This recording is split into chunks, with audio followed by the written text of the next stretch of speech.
اس سے معلوم ہوا کہ اس کا جھوٹا پاک ہے، اس سے وضو کرنے میں کوئی حرج نہیں ہے. تو قول صحابی ہے، یہ حضرت جابر کا قول ہے. اور حضرت انس سے یہ روایت کیا گیا ہے کہ انہوں نے پالتو گدھوں سے منع فرمایا اور کہا انہا رجس، کہ یہ ناپاک ہے. انہا رجس کہنا یہ اس بات کی دلیل ہے کہ اس کا جھوٹا ناپاک ہے. تو دیکھو دو صحابی آپس میں متعارض، دو حدیثیں متعارض. اب کیا بچا؟ قیاس. بس میں کہ نہیں فرماتے قیاس بھی متعارض. قیاس کیسے متعارض؟ کہ متعدد قیاس ہیں اور ہر ایک قیاس میں حکم الگ لگے گا. کیا؟ سنو، گدھے کا پسینہ جو ہوتا ہے نا، پسینہ وہ پاک ہے. سمجھتے ہو؟ جیسے اس پر سواری کی، اب جانور کی پیٹھ پر انسان بیٹھا ہے، جانور دوڑتا ہے، بھاگتا ہے، تو پسینہ آتا ہے کہ نہیں؟ اب اگر وہ پسینہ کپڑے پر لگ گیا سوار کے تو کپڑا ناپاک نہیں ہوگا. ارے بات سمجھ آ رہی ہے نہیں؟ تو اب قیاس یہ ہے کہ جیسے پسینہ پاک، ایسی اسی پر قیاس کرتے ہوئے کہا جائے کہ جھوٹا بھی پاک ہوگا. فرماتے یہ قیاس درست نہیں ہے کہ اس کے جھوٹے کو عرق یعنی پسینے سے لاحق کر دیا جائے. اس سے لاحق کیا جائے گا تو جیسے پسینہ پاک ہوگا ویسے جھوٹا بھی پاک ہوگا. فرماتے یہ قیاس درست نہیں ہے، اس لیے کہ پسینے میں ضرورت زیادہ ہے اور جھوٹے میں ضرورت کم ہے. پسینے میں تو ضرورت زیادہ اس بنیاد پر ہے کہ انسان سواری کرے گا، اس پر بیٹھے گا تو اس سے بچنا متعذر اور دشوار ہے، لیکن جھوٹے سے بچنا اتنا متعذر اور دشوار نہیں ہے. بس میں آگے نہیں، تو پسینے سے لائق نہیں کیا جا سکتا اس کو. ایک قیاس یہ کہ چلو پسینے سے لائق نہیں کر رہے تو اس کے دودھ سے لائق کر دیں. گدھے کا دودھ، گدھی کا دودھ ٹھیک ہے، گدھی کا دودھ ناپاک ہے بیٹا، دودھ ناپاک. اب دودھ پر قیاس کرتے ہوئے کہا جائے جیسے دودھ ناپاک ویسی اس کا لعاب بھی ناپاک، یہ قیاس کیا جائے. فرماتے اس کو اس کے دودھ سے قیاس کرنا یہ بھی درست نہیں. قیاس کیسا ہوگا کہ جیسے دودھ گوشت سے نکلتا ہے، پیدا ہوتا ہے، ایسی لعاب بھی تو گوشت سے پیدا ہوتا ہے. فرماتے یہ بھی درست نہیں ہے، اس لیے کہ اس میں ضرورت نہیں ہے. کس میں؟ دودھ میں ضرورت نہیں ہے، پانی میں ضرورت ہے. کہ دودھ کو کوئی نہیں پیتا لیکن پانی جھوٹا وغیرہ ہے اس میں حاجت ہوتی ہے. بس میں کہ نہیں. ایسے یہ کیا جائے کہ قیاس یہ ہے کہ چلو اس کے جھوٹے کو کتے کے جھوٹے سے لائق کیا جائے. کتے کا جھوٹا پاک ہوتا ہے ناپاک. تو جب کتے کے جھوٹے سے لاحق کیا جائے تو اس کا جھوٹا بھی ناپاک ہوگا.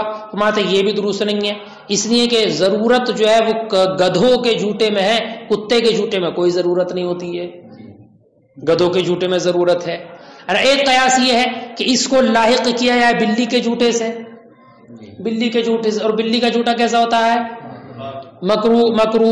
تو جیسے مکرو لیکن پاک تو ہوتا ہے، تو جیسے بلی کا جھوٹا پاک اس کا جھوٹا بھی پاک. فرماتے یہ بھی درست نہیں ہے، اس لیے کہ بلی میں جو ضرورت موجود ہوتی ہے وہ اس ضرورت سے زیادہ ہوتی ہے جو گدھوں میں ہوتی ہے. کہ گدھے کو تو کھوٹے سے باندھا بھی جا سکتا ہے نا کسی ایک جگہ پر، لیکن بلی کو تو باندھا بھی نہیں جاتا، وہ تو جہاں چاہے آتی جاتی ہے نا. مارنا بھاگی، فوراً بھاگی، پتہ چلا دودھ پی رہی تھی، پی کر بھاگ گئی ہے نا. انہا من الطوافین علیکم الطوافات، وہ تو طواف کرنے والے میں سے جہاں چاہے ذرا سی جگہ ملی اور آگے دیوار کود کے. اس میں ضرورت زیادہ ہے، گدھے میں اتنی ضرورت نہیں ہے. کچھ بات سمجھ میں آ رہی ہے؟ فرماتے تمام دلائل متعارض، دو احادیث بھی متعارض، اقوال صحابہ بھی متعارض، قیاس بھی متعارض. بس میں کہ نہیں. اور ترجیح کا دروازہ بھی بند کہ کسی ایک کو ایک پر ترجیح بھی نہیں دی جا سکتی. کسی ایک حدیث کو ترجیح نہیں ہوگی، ترجیح بلا مرجع لازم آئے گی. کسی ایک صحابی کے قول کو بھی ترجیح نہیں ہو سکتی. چند قیاس ہے ان میں سے کسی ایک کو ترجیح بھی نہیں دی جا سکتی. تو اب کیا ہوگا؟ بات سمجھ میں آ گئی؟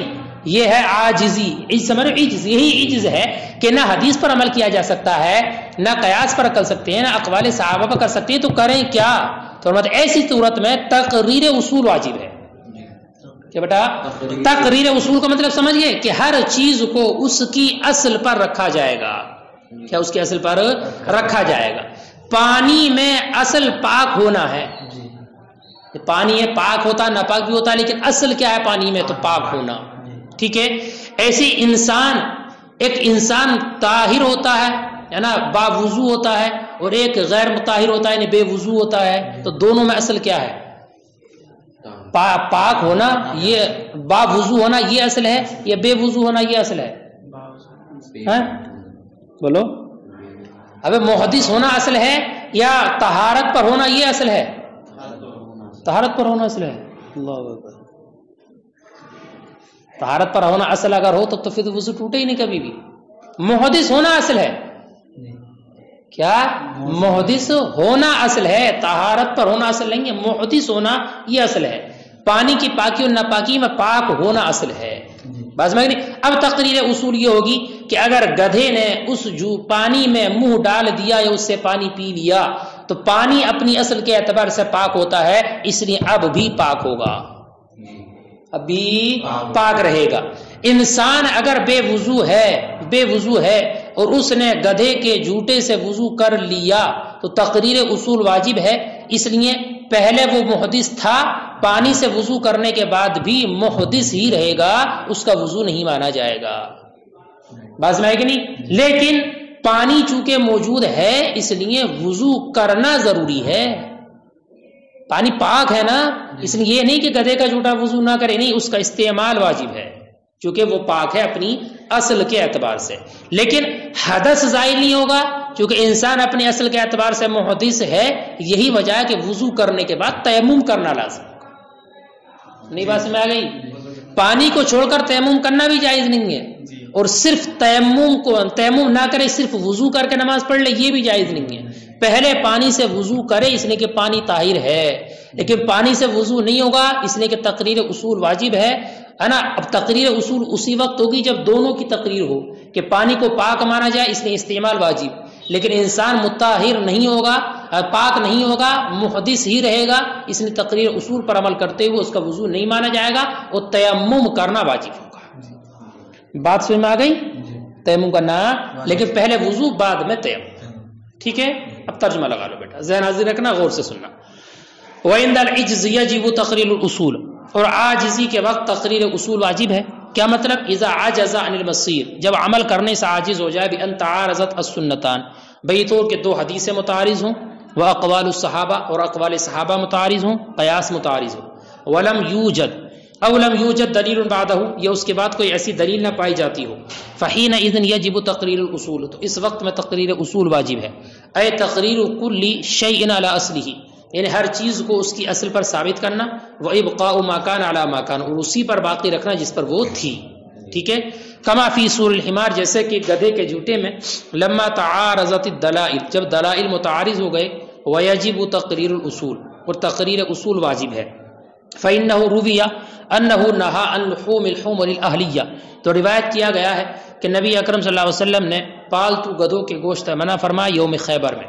وَأَمَرَ بِإِلْقَاءِ قُدُورٍ طُبِخَ فِيهِ لُحُومُهَا، اور ان ہانڈیوں کے الٹنے کا حکم دیا کہ جن میں گوشت ابل رہا تھا، پک رہا تھا.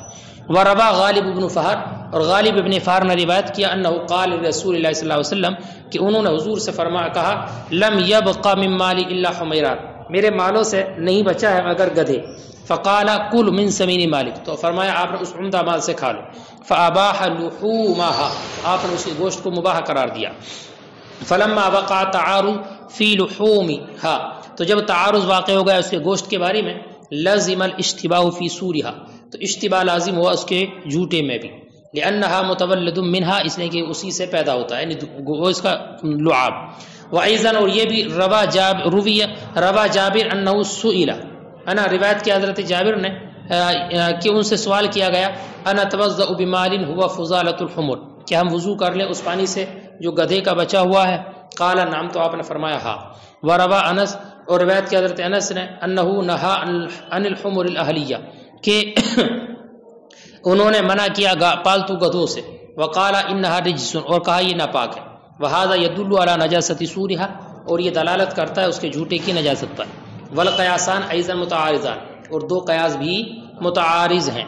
لانه لا يمكن الحاقه بالعرق، اس لیے کہ ممکن نہیں ہے اس کو لاحق کرنا عرق، پسینے سے لیکون طاہرا، کہ یہ پاک ہو جائے، چونکہ پسینہ پاک ہوتا ہے. کیوں لاحق ممکن نہیں ہے؟ لقلت الضرورت فیہ، اس میں ضرورت کے کم ہونے کی وجہ سے. وکثرتها فی العرق، اور پسینے میں زیادہ ضرورت کی بنیاد پر. ولا يمكن الحاقه باللبن، اور اس کا لاحق کرنا دودھ سے یہ بھی ممکن نہیں ہے. لیکون نجسا، کہ یہ ناپاک ہو جائے. بجامع التولد من اللحم، گوشت سے پیدا ہونے کی علت کی بنیاد پر. لوجود الضرورت فی السور دون اللبن، ضرورت کے پائے جانے کی وجہ سے جھوٹے میں نہ کہ دودھ میں. وکذا لا يمكن الحاق بسور الکرب، ایسے اس کو لاحق کرنا ممکن نہیں ہے کتے کے جھوٹے سے. لیکون نجسن کہ یہ ناپاک ہو جائے، لکون ضرورہ فی الحمار دون الکلب، اس لیے کہ ضرورت گدھوں میں ہے کتوں میں نہیں ہے۔ ولا يمكن الحاقه بسور الحرہ، اور لائق کرنا ممکن نہیں ہے بلی کے جھوٹے سے کہ یہ پاک ہو جائے، لوجود ضرورت فی الحرہ اکثر مما يكون فی الحمار، ضرورت کے بلی میں اس سے زیادہ ہونے کی وجہ سے جو گدھے میں ہوتی ہے۔ فلما تعارض هذا كله، تو جب یہ تمام دلائل متعارض ہو گئے، ونسد باب الترجیح، اور باب ترجیح بھی بند ہے، وجب تقریر کل واحد من التوضی والماء علی اصلہ، واجب ہے وضو اور پانی میں سے ہر ایک کو اس کی اصل پر ثابت کرنا، ہر ایک کو اس کی اصل پر۔ فقیلہ، تو کہا گیا ہے، ان الماء عرف طاہرا فی الاصل، کہ پانی معروف ہوا ہے اصل میں طاہر ہو کر، فلا يتنجس، تو گدھے کے منہ ڈال دینے سے وہ ناپاک نہیں ہوگا۔ فوجب استعمال الطاہر، جب ناپاک نہیں ہوگا پاک ہے تو اس کا استعمال واجب ہے، والتوضی بھی، اور اس سے وضو کرنا واجب ہے۔ والآدمی لما کان فی الاصل محدثا، اور انسان اصل کے اعتبار سے محدث ہے، بقیہ کذالک، تو محدث ہی باقی رہے گا وضو کرنے کے بعد بھی۔ ولم یزل به الحدث للتعارض، اور اس سے حدث ظاہر نہیں ہوگا تعارض کی بنیاد پر۔ فوجب ضم التیمم الیہ، تو اس سے تیمم کا ملانا واجب ہے، یعنی اس کے بعد تیمم کرنا واجب ہے۔ لا یقال، اعتراض نہ کیا جائے، ان الماء کان فی الاصل مطہرا، یہاں سے بیٹا ایک اعتراض اور اس کا جواب ہے۔ اعتراض یہ ہو سکتا ہے کہ پانی تو اپنے اصل کے اعتبار سے مطہر ہے، وانزلنا من السماء ماء طہورا، تو یہ پانی تو اپنی اصل کے اعتبار سے پاک کرنے والا ہے، تو پھر جب پانی اپنی اصل کے اعتبار سے، یعنی پانی کی خاصیت اور فطرت یہ ہے کہ اگر اس کو استعمال کیا جائے تو وہ پاک کر دیتا ہے، تو پھر یہ انسان وضو کرنے کے بعد بھی پاک کیوں نہیں ہو رہا ہے؟ باز میں آئے کہ نہیں؟ تو اس کا جواب یہ دیا ہے کہ بعد میں تیمم کرنے کی ضرورت کیوں پڑتی ہے، پاک ہو جانا چاہیے اسی سے۔ تو اس کا جواب یہ دیا ہے کہ اگر ہم پانی کو مطہر مان کر باقی مانے، ہمیں طاہر مانا، مطہر نہیں مانا ہے، مطہر اگر اس کو مان لیں تو انسان کی جو اصل ہے محدث ہونا وہ باقی نہ رہ سکے گی۔ کہ اگر یہ کہا جائے کہ ہاں پانی مطہر بھی ہے اور پانی اس کو باوضو بنا دے گا، طہارت پر کر دے گا، تو آدمی کی جو اصل ہے محدث ہونا وہ اصل فوت ہو جائے گی۔ حالانکہ ہم نے کہا یہ ہے کہ تقریر اصول واجب ہے، ہر ایک کی تقریر واجب ہے، ایسی صورت میں تقریر اصل ہوگی، تقریر اصول نہیں ہوگی۔ نہیں بات سمجھ آئی کہ انسان کی اصل پر عمل نہ ہو سکے گا محدث ہونے پر، ہاں اس کی اصل پر عمل ہو جائے گا، اور ہمیں تقریر اصول کو ثابت کرنا ہے، اس لیے پانی طاہر تو ہوگا، مطہر نہیں ہوگا، اسی وجہ سے تیمم کرنا واجب ہوگا۔ ولا یقال، اور اعتراض نہ کیا جائے، ان الماء کان فی الاصل مطہرا، کہ پانی اصل کے اعتبار سے مطہر ہے، فمل احتیاج الی ضم التیمم، تو کیا حاجت ہے تیمم کے کرنے کی؟ لأننا نقول، اس لیے کہ ہم کہیں گے، لو ابقینا الماء مطہرا، اگر ہم پانی کو باقی رکھیں مطہر مان کر، لفات الاصل، لفاتا بیٹا یہ لفات اصل الآدمی، تو آدمی کی اصل فوت ہو جائے گی، وہ هو الحدث، اور آدمی کی اصل کیا ہے؟ حدث پر ہونا۔ فلم یکن تقریر الاصول، تو یہ تقریر اصول نہ ہو سکے گی، بل تقریر الماء فقط، بلکہ صرف ماء کی تقریر ہوگی۔ ولا یقال، اور یہ بھی نہ اعتراض کیا جائے، ان المبیح والمحرم اذا تعارضا ترجح المحرم فیجب ان یترجح المحرم ولا یفضی الی الشک۔ ایک اعتراض اور یہ ہے کہ قاعدہ یہ ہے کہ جب مبیح اور محرم دو دلیلیں جمع ہو جائیں، یعنی ایک دلیل ایسی ہو جس میں اباحت کا حکم ہے اور ایک دلیل ایسی ہے جس میں حرمت کا ذکر ہے، دونوں دلیلیں جمع ہو جائیں تو قاعدہ یہ ہے کہ محرم کو ترجیح حاصل ہوتی ہے، جو دلیل محرم ہوتی ہے حرمت والی اس کو ترجیح حاصل ہوتی ہے۔ تو یہاں بھی ایسے ہی ہونا چاہیے، حالانکہ انہوں نے پڑھا ہوگا اپنے فقہ کی کتابوں میں کہ گدھے کے جھوٹے کو مشکوک کہا ہے، پاک ناپاک نہیں کہا، مشکوک کہا ہے، تو پھر مشکوک کیوں کہا ہے؟ تو اس کا جواب یہ دیا ہے کہ یہ ترجیح جو ہم نے دی ہے نا، یعنی یہ جو کہا مشکوک ہے تو یہ احتیاط کی بنیاد پر ہے۔ کس کی بنیاد پر ہے؟ احتیاط کی بنیاد پر ہے، اور یہاں پر احتیاط اس کو مشکوک بنانے میں ہے تاکہ انسان اس سے وضو کر لے اور بعد میں تیمم بھی کر لے، کہ اگر حقیقت کے اعتبار سے پانی پاک ہو، پاک کرنے والا ہو، تو وضو سے اس کی نماز صحیح ہو جائے، اور اگر بالفرض پانی ناپاک ہو اور اس سے وضو کر لیا تو بعد میں تیمم سے اس کو طہارت حاصل ہو جائے اور نماز اس کی درست ہو جائے۔ ولا یقال، یہ بھی اعتراض نہ کیا جائے، ان المبیح والمحرم اذا تعارضا، کہ مبیح اور محرم جب متعارض ہو جائیں، ترجح المحرم، تو محرم راجح ہوتا ہے، فیجب ان یترجح المحرم، تو واجب ہے کہ محرم کو ترجیح حاصل ہو، ولا یفضی الی الشک، اور یہ شک کی طرف نہ لے جائے۔ لأننا نقول، اس لیے کہ ہم کہیں گے، ان ھذا الترجیح کانت للاحتیاط، کہ یہ ترجیح جو ہوتی ہے وہ احتیاط کی بنیاد پر ہوتی ہے، یعنی محرم کو ترجیح حاصل ہوتی ہے احتیاطاً۔ والاحتیاط ہا ہونا فی جعلہ مشکوکا، اور یہاں پر احتیاط اس کو مشکوک بنانے میں ہے، لیتوضأ بھی، تاکہ وہ اس سے وضو کرے، اور اس کے بعد اس سے تیمم بھی کرے، یعنی تیمم کو بھی اس سے ملا دے۔ بات سمجھ میں آ گئی؟ یہاں تک بیٹا یہ عجز والی صورتوں کا ذکر ہو گیا کہ اگر عاجزی ہو تو کیا کریں۔ اب ایک آخری صورت کا اور ذکر کریں گے کہ اگر تعارض واقع ہو جائے دو قیاسوں کے درمیان، تو اب قیاس کے بعد تو چونکہ کوئی ایسی صورت بھی نہیں ہے کہ جس پر عمل کیا جا سکے، تو اب کیا کرے گا، وہ کس طریقے سے عمل کرے گا، اس کا ذکر آئے گا۔ وَأَمَّا إِذَا وَقَعَ التَّعَارُضُ بَيْنَ الْقِيَاسَيْنِ، اور اگر تعارض واقع ہو دو قیاسوں کے درمیان، فَلَمْ يَسْقُطَا بِالتَّعَارُض، تو دو قیاس تعارض کی بنیاد پر ساقط نہیں ہوں گے۔ جیسے پیچھے آپ نے پڑھا کہ اگر دو آیتوں میں تعارض ہو تو دونوں ساقط ہو جائیں گے، حدیث پر عمل ہوگا، پڑھی مثال بھی۔ اگر دو حدیثوں میں تعارض ہو تو دونوں ساقط ہو جائیں گی، قیاس پر یا اقوال صحابہ پر عمل ہوگا۔ لیکن اگر دو قیاسوں میں تعارض ہو جائے تو وہ قیاس ساقط نہیں ہوں گے، اس لیے کہ قیاس کے بعد تو کوئی دلیل شرعی ہے ہی نہیں جس پر عمل کیا جا سکے۔ چاری تو ادلہ شرعیہ کتاب اللہ، سنت، اجماع اور قیاس، اور قیاس سے بعد تو کوئی پانچویں دلیل شرعی ہے ہی نہیں کہ اس پر عمل کیا جا سکے، تو اب یہ ساقط نہیں ہوں گے۔ ہاں ایک دلیل ہوتی ہے استصحاب حال۔ کیا استصحاب حال؟ استصحاب حال کا مطلب یہی ہے جو پیچھے آپ نے ابھی پڑھا کہ جیسی وہ شے تھی اس کو ویسی باقی رکھا جائے۔ اصول شاشی میں بھی آئی ہے یہ تمسک باستصحاب الحال، آخر میں بالکل ہے نا، کہ جیسا وہ تھا اس کو ویسی باقی رکھا جائے۔ جیسے کہ ابھی پڑھا آپ نے، پانی اصل میں پاک تھا تو پاک ہی رہے، انسان اصل میں محدث تھا تو محدث ہی مانا جائے، یہ استصحاب حال۔ لیکن یہ ہمارے نزدیک ہر جگہ حجت نہیں بنتی ہے، اسی جگہ پر حجت بنتی جہاں پر اس کی ضرورت ہو اور اس کے علاوہ کوئی صورت اور نہ نکلتی ہو، جیسے کہ یہاں پر ہوا کہ تمام ادلہ متعارض تھے، اس لیے حال کا اعتبار کرتے ہوئے ہم نے یہ کہا کہ پانی پاک ہوگا اور انسان طاہر نہیں ہوگا، پاک نہیں ہوگا، بلکہ محدث ہی باقی رہے گا، ٹھیک ہے۔ بلکہ اب ایسی صورت میں حکم یہ ہے کہ جب دو قیاسوں میں تعارض ہے تو مجتہد ان دونوں قیاسوں میں سے غور و فکر کرے اور جس قیاس کے صحیح ہونے پر دل جمے اسی پر عمل کر لے، ٹھیک ہے۔ لیکن قیاس کرے تو غور و فکر کے بعد، تحری کے بعد۔ امام شافعی کہتے ہیں نہیں، تحری کرنے کی کوئی حاجت نہیں ہے، دو جب قیاس ہیں تو دونوں میں سے جس پر چاہے وہ عمل کر سکتا ہے، ٹھیک ہے۔ وَأَمَّا إِذَا وَقَعَ التَّعَارُضُ بَيْنَ الْقِيَاسَيْنِ، اور جب تعارض واقع ہو جائے دو قیاسوں کے درمیان تو دونوں ساقط رہ گیا بیچ میں یہ وسمی، اچھا پیچھے رہ گیا تھوڑا سا ہی، وسمیہ مشکوکا، یعنی اس کا نام مشکوک ہوگا، اسی کا نام کس کا، جو گدھے کا جھوٹا ہے نا، اس کا نام مشکوک ہوگا، سور الحمار، لہذا اسی وجہ سے اے لأجل تعارض، یعنی تعارض کی بنیاد پر، لا ان یعنی به الجہل، اس سے مراد یہ نہیں کہ جہالت ہے، یعنی مشکوک کہنے کا مطلب یہ نہیں ہے کہ ہمیں اس مسئلے کا حکم معلوم نہیں ہے، جہالت والا معاملہ نہیں ہے، اے لا یعنی به ان حکم مجہول، یعنی اس سے یہ مراد نہیں لیا جائے گا کہ اس جھوٹے کا حکم مجہول ہے، لیکون من قبل لا ادری، تاکہ یہ لا ادری کی قبیل سے ہو جائے، ورنہ تو یہ ایسا مسئلہ ہوگا جس کا حکم معلوم ہی نہیں ہے۔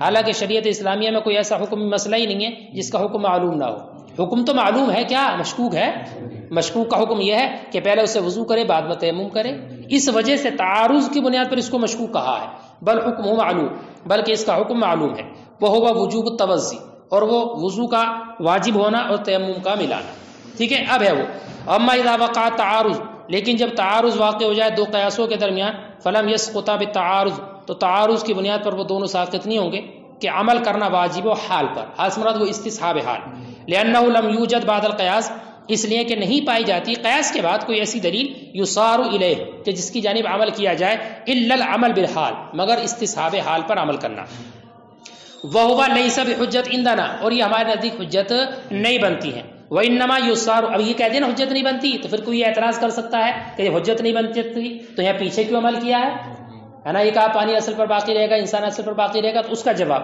وَإِنَّمَا يُصَارُ إِلَيْهِ فِي سُورِ الْحِمَارِ لِلضَّرُورَةِ، اور سورہ حمار میں اس پر عمل کیا گیا ضرورت کی بنیاد پر، اس کے علاوہ کوئی چارہ ہی نہیں تھا، بل یعمل المجتہد بأیہما شاء بشہادت قلبہ، بلکہ مجتہد عمل کرے گا دونوں میں سے جس پر چاہے اپنے قلب کی شہادت کے ذریعے، کیا مطلب، یعنی یتحرى قلبہ، یعنی وہ اپنے دل سے تحری کرے دو قیاسوں میں سے کسی ایک پر، الذی اطمأن الیہ، جس پر وہ مطمئن ہو جائے، بنور الفراست، اس سمجھداری کی روشنی سے، التی اعطاها اللہ لکل مومن، جو سمجھداری اور نور اللہ نے ہر ایک مومن کو عطا کیا ہے، وعند الشافعی، اور امام شافعی کے نزدیک لا تشترط شہادت القلب، شرط نہیں لگائی جاتی قلب کی شہادت کی. ولہذا کان له فی کل مسئلۃ قولان، یہی وجہ ہے کہ ان کے ہر ایک مسئلے میں 2 قول یا اکثر قول ملتے ہیں، کہ وہ 2 قیاسوں میں تحری کی شرط نہیں کرتے ہیں، بلکہ یہ کہتے ہیں جس پر چاہے عمل کر لیں. تو یہی وجہ ہے کہ امام شافعی کی اکثر جگہ پر 2 قول ہے، کسی جگہ پر 3 قول ہیں، کئی قول ہو جاتے ہیں. یہی وجہ ہے کہ ان کے ہر مسئلے میں 2 قول ہیں، یہ اس سے اکثر قول ہیں فی زمان واحد، ایک ہی زمانے میں، بخلاف ہمارے ائمہ کے. فإنها ما تروی عنہم روایتان فی مسئلۃ، اس لیے کہ ان سے روایت نہیں کی گئی ہیں 2 روایتیں ایک ہی مسئلے میں، الا بحسب الزمان، مگر 2 زمانوں کے اعتبار سے، کہ ایک زمانے میں ایک روایت تھی، دوسرے زمانے میں دوسری روایت ہوئی تو پہلی کو ترک کر دیا. ٹھیک ہے. ولکن لم یعرف تاریخ، لیکن ان کی تاریخ ہمیں معلوم نہیں ہے. لیا عمل بالآخر، تاکہ عمل کریں آخر پر فقط. فلہذا دار الفتوی بینہما، اسی وجہ سے ہمارے علماء فتویٰ اس حیثیت سے دیتے ہیں کہ فتویٰ ان دونوں قول کے درمیان ہو جائے، کہ پہلا والا قول بھی ہے دوسرا بھی ہے، لیکن یہ معلوم نہیں ہے کہ پہلا کون سا دوسرا کون سا ہے، تو اب فتویٰ اس طریقے سے دیا جاتا ہے کہ دونوں کے درمیان فتویٰ دیا جا سکے. فلہذا فتوی دار الفتوی بینہما، تو اسی وجہ سے فتویٰ دائر ہوتا ان دونوں قول کے درمیان. ھکذا قیل، ایسا ہی کہا گیا. یہاں تک بیٹا معارضہ حقیقیہ کا بیان مکمل ہوا. تعارض ہے نا، تو تعارض کی 2 قسمیں ہیں، معارضہ حقیقیہ اور صوریہ. تو تعارض جو حقیقی ہو اس کا حکم یہاں تک مکمل ہوا، اور تعارض حقیقی اگر ہو تو اس کا حکم ہے ساقط ہونا.